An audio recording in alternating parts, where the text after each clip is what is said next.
Good evening students. आज हम पढ़ने जा रहे हैं क्लास 9th बायोलॉजी में सेल में माइटोकॉन्ड्रिया।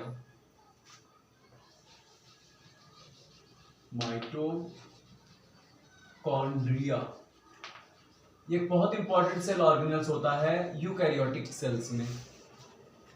यूकैरियोटिक सेल्स, इसके पहले हम लोगों ने पढ़ा था सिंगल मेम्ब्रेन बाउंड ऑर्गेनल्स, जैसे जिसमें था लाइसोसोम, था एंडोप्लाज्मिक रेटिकुलम, गोल्जी ऑपरेटर्स, ये सब चीजें थे। आज हम पढ़ने जा रहे हैं जैसे माइटोकॉन्ड्रिया क्या होता है। माइटोकॉन्ड्रिया जो होता है ये डबल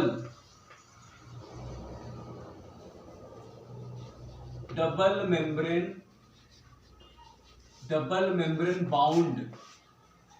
बाउंड ऑर्गेनल है। डबल मेम्ब्रेन बाउंड ऑर्गेनल है। ये डबल मेम्ब्रेन से घिरा हुआ रहता है। अगर आप ऐसे देखोगे तो एक सेल में माइटोकॉन्ड्रिया जो होती है, एक सेल में माइटोकॉन्ड्रिया साइटोप्लाज्म में रॉड लाइक स्ट्रक्चर्स ऐसे ऐसे दिखते हैं। लेकिन इलेक्ट्रॉन माइक्रोस्कोप से अगर माइटोकॉन्ड्रिया का स्ट्रक्चर आप देखोगे तो माइटोकॉन्ड्रिया कुछ इस तरह से दिखेगी। ऐसे माइटोकॉन्ड्रिया दिखती है। इसकी जो बाहर वाली जो लेयर होती है, बाहर की लेयर स्मूथ होती है ऐसे, और अंदर की जो लेयर होती है वो थोड़ा फोल्डेड रहती है, ऐसे करके ऐसे फोल्ड रहती है। सरफेस एरिया को बढ़ाने के लिए इसकी जो इनर मेम्ब्रेन होती है वो ऐसे फोल्ड हो जाती है। ऐसे आपको कुछ स्ट्रक्चर ऐसे दिखेगा।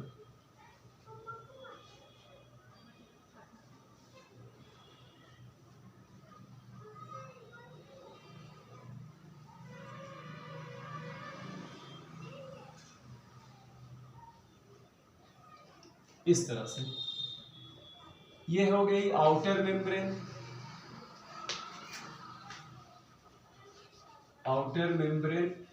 और ये अंदर की तरफ इनर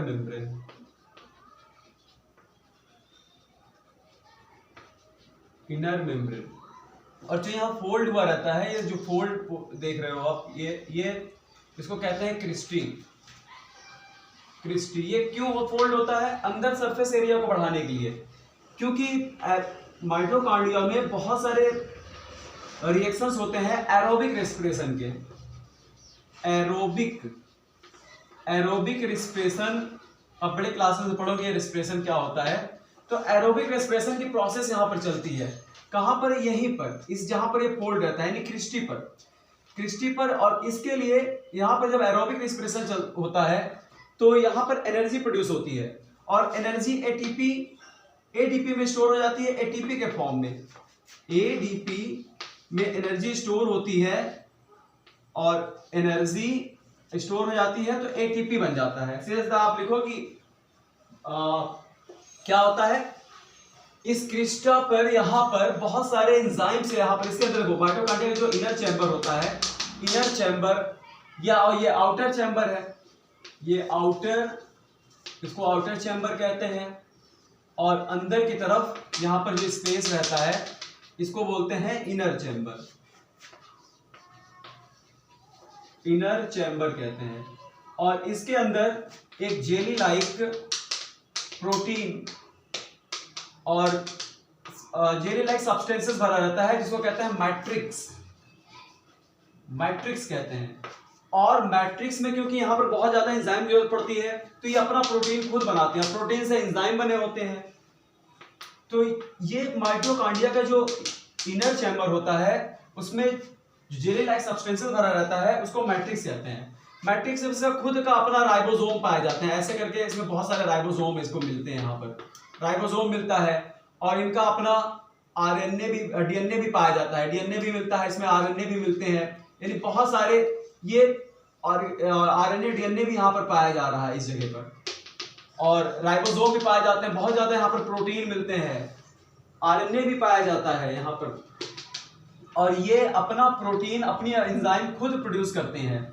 और यहाँ पर क्या चलता है? एरोबिक रेस्पिरेशन की प्रोसेस यहाँ पर कंप्लीट होती है माइटोकॉन्ड्रिया के अंदर, जिससे एटीपी बनता है। यानी एनर्जी जो होती है वह एटीपी के फॉर्म में स्टोर हो जाती है। इसीलिए और जब कोई भी लिविंग ऑर्गेनिज्म जब भी कोई अपना बायोलॉजिकल प्रोसेस करता है, बायोलॉजिकल एक्टिविटीज करता है, तो बायोलॉजिकल प्रोसेस में वह एनर्जी यहीं से एनर्जी यूज में लाता है। एटीपी के फॉर्म में जो एनर्जी स्टोर रहती है वह एनर्जी यहीं से उसको इसी एटीपी से एनर्जी उसको मिलती जाती है। इसीलिए इसे कहते हैं पावर हाउस ऑफ सेल। इसको सेल का पावर हाउस भी कहा जाता है, या एटीपी को एनर्जी करेंसी भी कहते हैं। आपके एनसीईआरटी किताब में लिखा हुआ है कि एटीपी को एनर्जी करेंसी कहते हैं। आपसे क्वेश्चन में पूछा जाता है कि किस ऑर्गेनेल को power house of the cell कहा जाता है, तो वह है माइटोकॉन्ड्रिया। क्योंकि माइटोकॉन्ड्रिया का रीजन अगर पूछेगा क्या रीजन क्या है, तो आप बताओगे कि माइटोकॉन्ड्रिया के अंदर बहुत सारी एरोबिक रेस्पिरेशन की प्रोसेस होती है, जहां पर एनर्जी प्रोड्यूस होती है और एनर्जी एटीपी के फॉर्म में स्टोर हो जाती है। और कोई भी लिविंग ऑर्गेनिज्म होता है जो अपनी एनर्जी का यूज करके बायोलॉजिकल प्रोसेस को करते हैं, वह एनर्जी उनको यहीं से मिलती है, एटीपी से मिलती है। एडेनोसिन ट्राइफॉस्फेट से उनको एनर्जी मिलती है और वह एनिमल अपने सारी बायोलॉजिकल एक्टिविटीज या बायोलॉजिकल प्रोसेस को, जैसे ग्रोथ हो गया, रिप्रोडक्शन हो गया, सर्च ऑफ फूड हो गया, न्यूट्रिशन हो गया, जो भी एनर्जी लगना है उसको एनर्जी यहीं से मिलती है। तो ये रहा आपका माइटोकॉन्ड्रिया। तो माइटोकॉन्ड्रिया के बारे में आप क्या जानो? तो माइटोकॉन्ड्रिया एक सेल के साइटोप्लाज्म में पाया जाने वाला एक डबल मेम्ब्रेन बाउंड ऑर्गेनेल होता है, जिसकी बाहर की जो मेम्ब्रेन होती है वह स्मूथ होती है और यहाँ पर कुछ छेद होते हैं, बाहर पोरस होता है, प्रियॉन्स कहा जाता है इसको। यानी इसकी जो आउटर मेम्ब्रेन होती है वहां पर कुछ ऐसे पोर होते हैं, ऐसे पोर्स होते हैं। इन पोर से होकर के कुछ एक सब्सटेंस का एक्सचेंज भी होता है साइटोप्लाज्म में।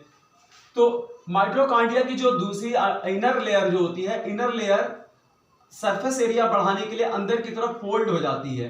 तो ये जो फोल्ड रीजन होता है इसको क्रिस्टी कहते हैं, ये इसको क्रिस्टी बोलते हैं। अब यही क्रिस्टी होती है और यहाँ पर आप बड़े क्लासेस में पढ़ोगे और भी यहाँ पर बहुत सारे स्ट्रक्चर पाए जाते हैं, लेकिन आप क्लास 9 की स्टैंडर्ड से इतना ही काफी है कि इनर मेम्ब्रेन अंदर की तरफ सरफेस एरिया को बढ़ाने के लिए इस तरह से अंदर की तरफ फोल्ड हो जाती है। इस फोल्ड को क्रिस्टी कहते हैं। और माइटोकॉन्ड्रिया के अंदर क्या होता है, जेली लाइक सब्सटेंसेस भरा रहता है, जिसको मैट्रिक्स कहा जाता है। मैट्रिक्स में कुछ प्रोटीन्स होती हैं, डीएनए होते हैं और इनका अपना राइबोसोम भी होता है, इसमें राइबोसोम भी मिलता है और ये अपनी प्रोटीन खुद बनाते हैं, क्योंकि इसको बहुत ज्यादा एंजाइम की जरूरत पड़ती है। क्योंकि यहाँ पर जो एरोबिक रेस्पिरेशन की जो स्टेप्स यहाँ पर होते हैं, रिएक्शंस जो होते हैं, इसके लिए एनर्जी की जरूरत पड़ती है, तो ये एनर्जी भी खुद ही बनाते हैं। तो ये काफी हद तक अपने पर डिपेंड रहते हैं।